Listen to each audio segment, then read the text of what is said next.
ازيكم يا جماعة عاملين ايه؟ النهاردة ان شاء الله هنبدأ أول درس في ازاي تقدر ترسم جسم بني آدم. تمام يا جماعة؟ وأنا عشان خاطر أعرفكم ازاي نبدأ في الموضوع ده. تمام، فاحنا هنقسم رسم جسم البني آدم لأجزاء كتير جدا. تمام، بس هنبدأ أول حاجة عشان خاطر تبقوا فاهمين. أنا بتبع أسلوب رسام اسمه مايكل هامilton. مايكل هامilton ده أكيد ممكن ناس تبقى عارفاه وممكن ناس متبقاش عارفاه.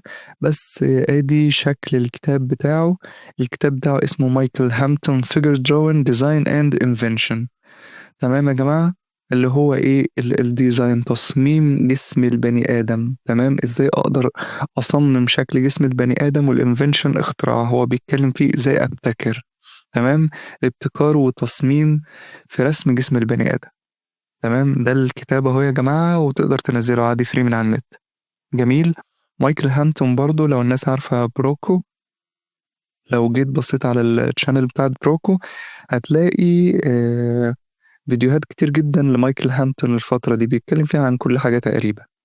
تمام، للي حابب يتعرف عليه أكتر. أنا بستخدم فكرة مايكل هانتون عشان خاطر أنا شايف إن هو أسهل واحد قدر يشرح فكرة طريقة جسم البني آدم. تمام يا جماعة. طيب، هل الأسلوب اللي بيتبعه مايكل هامilton هو ده الأسلوب اللي أنا أصلا برسم بيه لما أجي أرسم جسم بني آدم؟ هو مش شرط. تمام، هو بداية. تمام، عايز ترسم بالطريقة دي، في الأول ولا في الآخر هتوصل للي أنت عايزه. جميل. بس أنا بعد ما رسمت وطورت كتير من الأسلوب، لقيت إن في حاجات معينة ممكن تقربني للحاجة اللي أنا عايزها أو المنتج النهائي بشكل تاني، وطبعا هعرفكم الكلام ده كله. تمام، بس محتاجين نبدأ مع إيه؟ بس مع الجزئية دي. مايكل هامilton يا جماعة في الكتاب بتاعه لما قال لك هنبدأ نتعلم إزاي نرسم جسم البني آدم، قال لك أول حاجة هنبدأ بيها الجستشر دراون. تمام، وللناس حابة تعرف يعني إيه الجستشر، هي معناها بالعربي اللي هي البادرة. تمام، gesture. طب ايه يعني ده معناه ايه في الرسم؟ الجستشر يا جماعة هو ازاي تقدر بشوية خطوط كيرفات، تمام، ازاي تقدر توصل حاجة للفيور، الراجل المشاهد بتاعك. تمام، بيقولك في المرحلة دي مش شرط ان انا بحاول ابين بقى تفاصيل وابين حاجات كتير ملهاش اي لازمة في المرحلة دي، لان انا راجل حرفيا دي الدخلة بتاعتي. فانا عشان الدخلة بتاعتي لازم اعمل فريم ورك. يعني ايه؟ لازم اطار عشان خاطر ابدا اشتغل فيه. تمام، في ناس لما تيجي تعمل صورة بيقوم جاي حاطط الاطار الاول عشان خاطر عارف ان الرسمة بتاعته ما ينفعش تكون اكبر من الاطار ده. تمام، فهو بقى بيحاول يعمل الإطار ده عشان لما يبدأ يحط التفاصيل هو كده كده عارف الإطار بتاعه موجود عامل إزاي. تمام. طيب، مايكل هامilton بيتكلم بيقول إن المرحلة دي أنا مش بحاول إن أنا أتكلم عن إزاي تقدر توصل أو تعبر عن العاطفة بتاعة الجستشر أو شكل جسم البني آدم بيحاول يوصل إيه. تمام، أو في نفس الوقت ما باركّزش في تفاصيل أو ما باركّزش في جزئية معيّنة في الanatomy أو التشريح وهكذا. إنما في الجزئية الأولى من الكتاب ده الgesture ديّة بتبقى مُقدّمة على أساس إنها intuitive. intuitive دي يعني إيه يا جماعة؟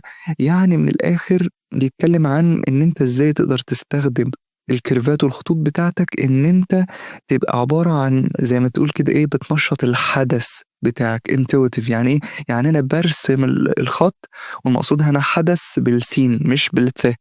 تمام، الحدث بتاعك اللي هو أنا بس يعني زي ما تقولوا كده رسمت الخط عشان خاطر أطوّر الflow بتاعي، السريان بتاعي. أنا عايز الحدث بتاعي إن أنا زي ما تقول كده إيه، أبقى عارف كده وأنا بارسم الخط بتاعي. تمام، الخط بتاعي هو رايح فين، تحس إن إيدي ماشية لوحدها، فكرة الflow. تمام، فهو بيقول لك إن في الstage دي في المرحلة ديّة هي هتبقى مجرد intuitive. تمام، عشان خاطر نبدأ نعمل حاجة اسمها الexaggeration. الexaggeration دي المقصود بيها إيه؟ لو جيت أشوف المعنى العربي ليها من الآخر الأفورة. تمام؟ يعني إيه الأفورة؟ يعني أنا عندي مثلًا جسم بني آدم آآ بيحاول مثلًا يروح يمين أو يروح شمال، بيوطّي، بيشوط، بيجري، تمام؟ أنا عشان خاطر شايف الحدث ده قدّامي action بيتعمل، تمام؟ فأنا already اللي بيحصل ده أنا شايفه بعيني، فقادر مش محتاج إن أنا أتصوّره، أنا already شايفه قدّامي. واحد بيجري أنا شايفه في الaction.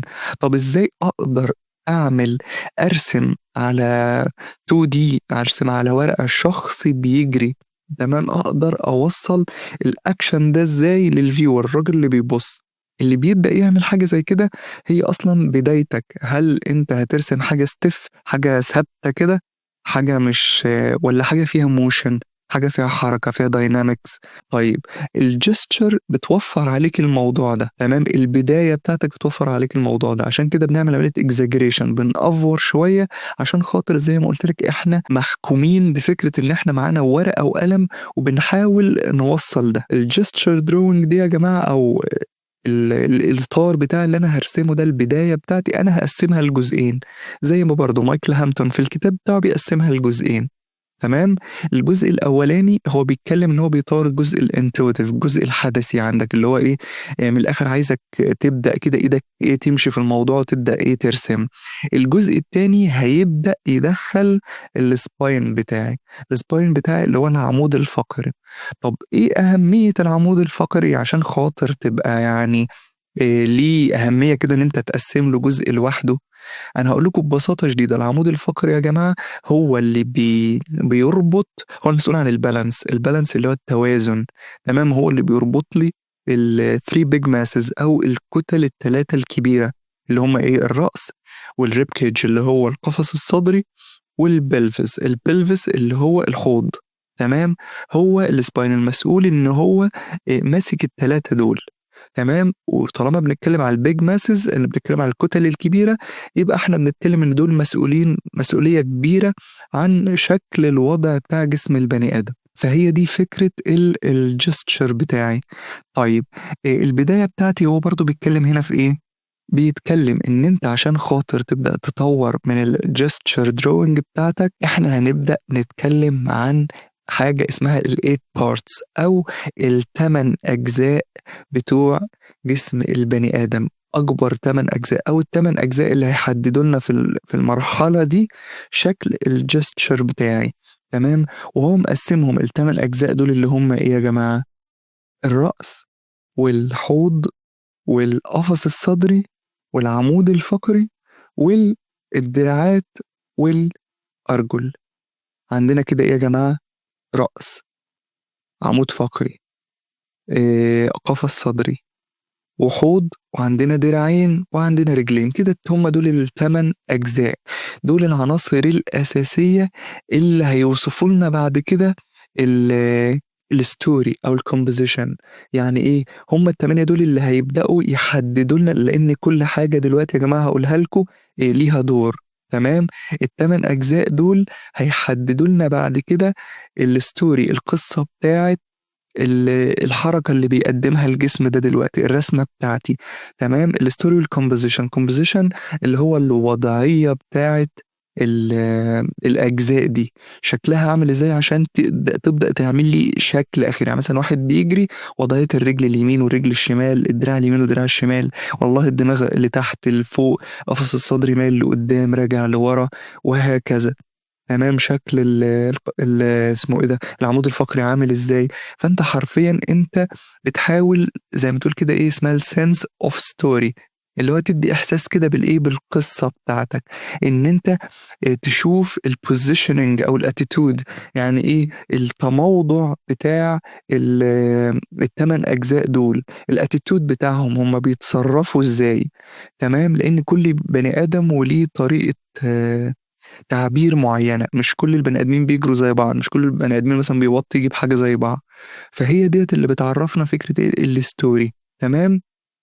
ولمّا نعمل عملية exaggeration إن إحنا نقول نأفور شوية في الstory دي، بتبدأ تدّي للviewer بتاعك، البني آدم اللي بيتفرّج experience كده إيه، جميلة. تمام، لإن واحد مثلًا ممكن يرسم شكل واحد بيجري بس الموضوع stiff شوية، بس في واحد تاني عارف يستخدم الخطوط بتاعته إن هو يقدر يضيف motion، يضيف الحركة، يضيف الdynamics بتاعتي عشان خاطر البني آدم اللي بيتفرج على الرسمة دي يحس لأ، ده البني آدم ده فعلًا هو على ورقة بس ده شكله بيجري بسرعة رهيبة. تمام، دي الخطوط بتاعتك والgesture بتاعي هو اللي بيبدأ يحدد حاجة زي كده. تمام؟ طيب واعملوا حسابكم في حاجة، إن الgesture ده مرحلة هتطوّر بعد كده لمّا تبدأ تضيف الparts اللي هم ال8 دول، هتبدأ بعد كده غصب عنّك تحدد لك الproportions بتاعتك أو التناسبية ما بين الأبعاد بتاعتي، تمام؟ التناسبية ما بين الراس والقفص الصدري، القفص الصدري والحوض وهكذا. لإن في ناس بتعاني جامد في البداية إن هم بيرسموا مثلًا جسم البني آدم من فوق طويل جدًا والرجل صغيرة أو العكس وهكذا. إحنا في المرحلة وإحنا لسه ما ضفناش الeight parts دول، ما ضفناش اللي هم مثلًا الدماغ والقفص الصدري والpelvis الحوض وهكذا، إحنا مركّزين أكتر على فكرة الflow، فكرة الخطوط والcurves بتاعتنا، المنحنيات بتاعتنا، ما نبقاش مركّزين أوي في الproportions. الproportions ديّة أو التناسبية أو الأبعاد ديّة ممكن نضبّطها بعدين، إنّما أنا زي ما قُلت لكم إحنا بنحاول نعمل عملية exaggeration، بنحاول نأفور شوية، نخلّي البني آدم اللي قدّامنا اللي بيتفرّج على الرسمة هو شايف حاجة عينه متاخدة وهو بيتفرّج عليها، تمام؟ طيب وفي نفس الوقت في حاجة اسمها بعد كده برضه هنتطوّر مع بعض حاجة اسمها الbalance والweight. يعني إيه الbalance والweight؟ هنعرف بعد كده إزاي جسم البني آدم موزون. يعني إيه؟ يعني أنت حضرتك واقف كده كمية الأجزاء اللي عندك ديّة، الأجزاء دي موزونة مع بعض كده إزاي؟ يعني ربنا خلقها كده إزاي أنت وأنت واقف كده دماغك ما بتقعش لقدّام، الحوض ما بيرجعش لورا، رجلك ما وهكذا، إزاي الحاجات دي موزونة؟ أنت سبحان الله أنت ما بتبقاش عارف إزاي الدنيا ديّة واقفة قدّام بعضها، وأنا ممكن في ناس مش واخدة بالها، بس لمّا آجي أرسم لك جسم البني آدم وأشرح لك إزاي موزون بالشكل ده، تمام، وإزاي بيبدأ يحط وزنه، يعني مثلًا حطيت وزني إن أنا باعمل عملية leaning، إن أنا باوطّي مثلًا لقدّام، فأنا حطيت رجلي مثلًا وسندت عليها فبقت مقفولة مثلًا أو محطوطة بشكل معيّن على الأرض والرجل التانية بشكل معيّن، كل ده عشان خاطر يضبط الbalance بتاعي. فأنا الوزن بتاعتي بيتحط بطريقة معيّنة عشان خاطر يقدر يوصل لإيه، لعملية الbalancing اللي هو التوازن بتاعي، تمام. وآخر حاجة في الgesture بتاعي الanatomy. طيب يعني إيه إزاي anatomy في الgesture؟ المفترض الanatomy ده هو آخر حاجة، لأ إحنا بنعبّر عن الanatomy بتاعنا باستخدام 3 حاجات، تمام يا جماعة. إيه هُم ال3 حاجات؟ الC والS والI. طب إيه دول؟ ده شكل الخطوط بتاعتي، تمام يا جماعة، ده شكل الخطوط بتاعتي اللي هارسم بيها الgesture. تمام، عندي الC curve، تمام، شكل الC عندي لو عايز أحدد حاجة معيّنة، وعندي الS curve وعندي الخطوط اللي هي الإيه، المستقيمة، تمام. طيب الحاجات دي ال3 دول بالذات الC والS والI ليهم أصلًا بيعبّروا عن حاجات، بيعبّروا عن إيه، إزاي أقدر أستخدمهم، تمام. أنا مش مجرد بارسم حرف C ولا بارسم خط مستقيم ولا بارسم curve كده وخلاص، لأ ده أنت ليهم أصلًا أسلوب وطريقة لازم تستخدمها عشان خاطر تقدر توصل أنت ترسم gesture بيكون exaggerated، بيكون يعني متأفور شوية عشان خاطر تقدر تحدد وتوصّل حاجة معيّنة، تمام. فإحنا حرفيًا الكيرفات ديّة والخطوط دي هنتعلّم فيها إزاي يبقى في بدل ما يبقى في سيمترية يبقى في asymmetرية. يعني إيه؟ بدل ما يبقى في تماثلية إن مثلًا كيرفين قصاد بعض كده أو خطين قصاد بعض شكلهم stiff، شكلهم كده قافش كده وماسك ومش مدّيين لي أي motion، مش مدّيين لي أي حركة، إن إحنا نقدر نعمل عدم تماثلية في شكلهم وأنا بارسم عشان خاطر يدّيني sense أكبر للmotion. وإزاي أقدر وأنا بارسم الكيرفات بتاعتي أعمل repetition ديّة يا جماعة المقصود بيها إزاي أقدر أكرّر من الكيرفات بتاعتي وأنا بارسمها عشان خاطر تبدأ تlead يعني إيه تقود العين لمكان معيّن، تمام، زي ما أنتم شايفين يا جماعة بتبقوا ماشيين في الشارع، الأسهم بتاعتي لمّا تلاقيها متكررة مثلًا في مكان والله أنت خلاص عارف إن الطريق ده أنا ماشي تبع الأسهم دي، الأسهم دي ممشياني في المكان ده. تمام، فأنا برضه إزاي أقدر أستخدم الcurves بتاعتي دي، إزاي أستخدم الrepetition التكرارية في إن أنا اللي في الcurves ديّة إنها تقود عيني لمكان معيّن. وآخر حاجة الwrapping lines، الwrapping lines أو الخطوط أو الكيرفات اللي بتلف حوالين الform. يعني إيه بتلف حوالين الform؟ هاعرّفها لكم كمان شوية، دي بتعلّمنا إزاي أحدد الperspective بتاع الform اللي قدّامي، الشكل اللي قدّامي، يعني عندي رجل أو إيد أو بتحدد لي الperspective من الآخر الإيد بتاعتي دي مثلًا أنا باعتبرها اسطوانة، طب يا ترى الإيد دي جاية ناحيتي والّا رايحة ناحية هناك؟ يعني بتقرّب للكاميرا للviewer والّا بتبعد عن الكاميرا؟ الإيد دي طالعة لقدّام جاية لي والّا والله راجعة لورا تجيب حاجة؟ تمام، الرجل دي متقدّمة والّا الرجل دي راجعة لورا؟ لإن أنت ممكن ترسم في العادي تمام، رجلين جنب بعض تمام، ويبقى فعلًا في رجل طالعة قدّام ورجل طالعة لورا، بس ما أنتش قادر توصّل ده للviewer تمام، فالwrapping lines ديّة هي اللي بتدّي الإحساس للشخص اللي قدّامك اللي بيتفرّج على الرسم، بتدّي له الإحساس ده تمام، وطبعًا برضه اللي مش فاهم هنفهم ده قدّام تمام. فالC والS curve دول أو والstraight line اللي هو الI دول يا جماعة حاجة crucial، حاجة مهمة جدًا وحرجة جدًا في الرسم بتاعنا، عشان خاطر هو الgesture عامةً هو كُلّه بيتكلم عن العلاقة ما بين المنحنيات والS curves والحاجات دي. تمام؟ طيب بيقول لك بقى إيه، وأنت في المرحلة دي ما ينفعش وأنت بتشيّك على الproportions وأنت بتشيّك على التناسبية أو الأبعاد، حاول على قد ما تقدر إن أنت ما تقعدش تدوّر بقى إن الجسم بيتكوّن مش عارفة من 8 أجزاء، ال8 أجزاء دول لو جِبنا الراس وعملنا الراس ديّة وخدنا مقاس الراس وحطينا راس تحتها وراس تحتها وراس تحتها، طب من أول الراس مش عارفة فين يدّينا شكل نُص القفص الصدري، طب ومن نُص القفص الصدري ما تحاولش تعمل حاجة زي كده على الأقل في المرحلة دي، تمام، لإن أنت لو ركّزت في الproportions إن أنت تضبّطها يعني بالضبط في المرحلة دي، هتوصل برضه لمرحلة إن أنت تبدأ الحاجة تبقى شكلها مش مضبوط، تمام، لإن أنت هتقعد فترة بتحدد تناسبية ما بين حاجتين مثلًا وتنسى باقي شكل الجسم، فتبُص تلاقي يا عيني راس البني آدم والقفص الصدري شكلهم قريبين من بعض ومضبّطهم، في حين إن مثلًا الحوض يعني كيلو بعده، تمام، لإن أنت مركّز على الأجزاء الصغيرة دي وتحاول تشوف الدنيا مضبّطة جنب بعض إزاي، تمام، مايكل هامilton بيقول لك إن الرسمة في المرحلة دي تمام، الموضوع إن التصحيح بتاع الproportions سهل، فأنت حاول على قد ما تقدر تركّز في الحاجات التانية والproportions بتاعتك كده هتتصلّح بعدين، تمام، بس إن أنت الأول تعمل الgesture بتاعك. اللي أنا باقوله لحضراتكم ده المدخل عشان الناس تفهم أصلًا يعني إيه كلمة gesture. كل دوّة أنا لسه ما بدأتش في أي حاجة حرفيًا، ما بدأتش في أمثلة أو، تمام، بس تعالوا نبدأ مع بعض بأول حاجة عشان خاطر نفهمها، فكرة الform والbalance.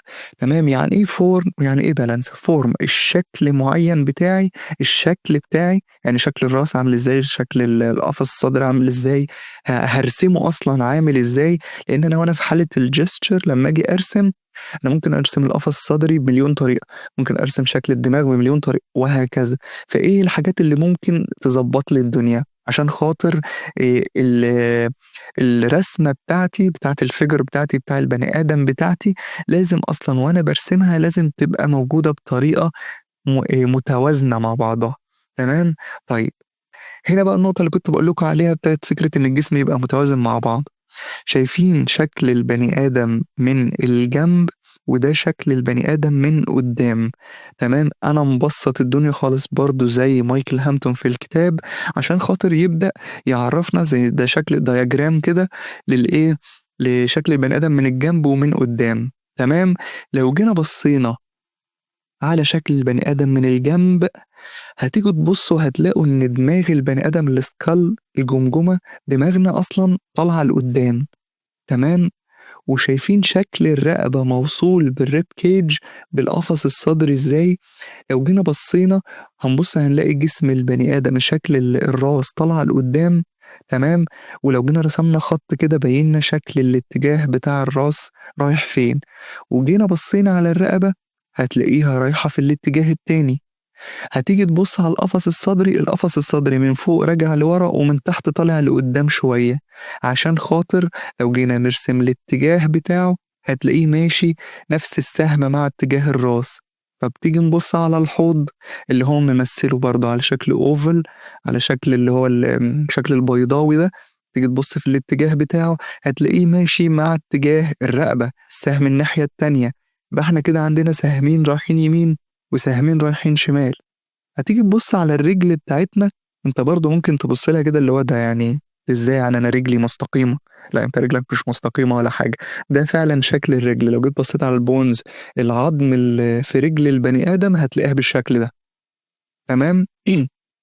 عندنا من فوق من عند الهبس من فوق لحد الني الركبة، الرجل بتاعتنا العظمة دي طالعة السهم ناحية اليمين، ماشية مع الدماغ وماشية مع القفص الصدري، في حين إن الرجل الناحية التانية، شايفين الاتجاهات يا جماعة؟ لو جيتوا بصيتوا هتلاقيها عاملة شكل زجزاج. فسبحان الله ربنا خالق شكل الجسم إن هو يعمل شكل الزجزاج ده عشان خاطر في الآخر يبقى الجسم إيه يا جماعة؟ بالانسد، عشان خاطر يبقى الجسم موزون، تمام. ده فكرة شكل الجسم وهو موزون، تمام. طيب الناحية التانية م، على يمنا بيعرفك شكل التوازن ما بين الجسم، التوازن ما بين العضل والبونز، العظم والفاتس الدهون وهكذا، تمام. طبعا اللي احنا قلناه الجزء اللي كان على الشمال ده اللي هو السكيلتون او اللي هو الايه، الهيكل العظمي كله بتاع البني ادم. لو جينا بصينا على اليمين هنا هنلاقي الماسز الكبيرة بتاعتنا ايه يا جماعة؟ اللي هي الدماغ والقفص الصدري والبلفس. دول زي ما انتوا شايفينهم دول بونز، دول عظام. ما بينهم في بقى ايه ماسلز وفي نفس الوقت في فاتس، زي ما تقولوا كده ايه يعني من الاخر في لحم وفي عضل وفي تندنز اللي هي اربطة وفي حاجات كتير، تمام. فاللي هما بيسموها السوفتر ارياز او المناطق اللي هي الناعمة شوية، تمام. فاحنا شايفين الماسز اللي هي البونز ديت ومربوط ما بينهم اللي هو الايه، شايفين جزء الرقبة ده طبعا بيبقى ماسلز وتندنز، زي ما نقول عضل وأربطة وجزء فلاش لحم. وفي نفس الوقت ما بين البلفس والريب كيج، الحوض والقفص الصدري، منطقة البطن اللي هي برضه ستيل فلاش اللي هو لحم وفاتس دهون وفي عضل وهكذا، تمام. فهو ده الشكل بتاعي، شكل اللي هو أصلا جسم البني آدم بيبقى شكله بالانسد كده ازاي، تمام. دي الجزئية عشان خاطر الجزئية دي هتبقى مهمة جدا جدا قدام، بالذات شكل الجسم من الجنب. طريقة البالانس ديت هتبقى مهمة جدا جدا، وركزوا عشان بعد كده الناس برضو في النقطة دي بعد كده لما اجي ارسمها هتلاحظوا شايفين القفص الصدري بتاعي. انا هديكوا هنت كده، مثلا القفص الصدري بتاعي انا قلت مايل من فوق وطالع لقدام من تحت. ده معناه ان انا لو عملته على هيئة زي ما تقولوا كده ايه اسطوانة، فانا معنى كده ان انا شايف اوريدي بالوضع الناتشرال بتاعه، انا شايف اوريدي دايرة من تحت، دايرة من شايف من الاخر الاسطوانة من تحت. ده وضع الريب كيج الطبيعي، تمام. يعني انا مش محتاج ان انا اوطي ارجع لورا بدماغي ولا بظهري عشان خاطر اشوف الريب كيج من تحت، انا اوريدي كده كده شايفها. عشان ده هيفرق معايا بعد كده لما نوصل ان شاء الله لمرحلة الاستراكشر، ان احنا نقسمها بقى البيزك شيبس وحاجات من دي. ولما اجي اقسمها اعملها مثلا هيئة بوكسز او اي شكل يعني، عشان خاطر تبقوا فاهمين ان البلين الجزء اللي تحت انا اوريدي شايفه، وفي البلفس على عكسه انا شايف الجزء اللي فوق لان هو مايل من قدام، اللي هو الحوض مايل من فوق لقدام ومايل من تحت لورا، تمام. يبقى معنى كده ان هي لو انا عملتها على هيئة انها اسطوانة، فانا اوريدي ناتشورال طبيعي انا شايف البلفس بتاعي من فوق على هيئة شايف الدايرة من قدام، يعني شايف الاسطوانة عندي من فوق، تمام. لان زي ما قلت لكم ده هيفرق معايا جدا جدا قدام. تمام؟ يبقى دي الجزئية بتاعة الإيه، الform والbalance بتاعتي. أنا مش عايز أطوّل أوي في الفيديو، لإن الفيديو كده هيطوّل خالص، وهابدأ أقسّم أنا عارف إن هو الgesture متقسّم لجزئين، بس ده مش معناه إن هو فيديوهين، تمام؟ الجزئين دول عشان الناس ما تسرحش يعني، الجزئين دول زي ما مايكل هامilton مقسّمهم في الكتاب بتاعه، تمام؟ فأنا لسه كل اللي أنا بدأته فكرة الgesture بتاعي، واديتكم brief كامل عن كل اللي هنشرحه، تمام؟ في الجزئية الأولى اللي مايكل هامilton بيتكلم عنها، وبعدين بابدأ آخدهم واحدة واحدة. بس عشان ما أطوّلش أنا اتكلمت عن الform والbalance. تاني حاجة هاتكلم بقى زي ما قُلت لكم إيه، السيمترية الsymmetry والasymmetry، التماثلية وعدم التماثلية، وأنا بارسم الكيرفات بتاعتي.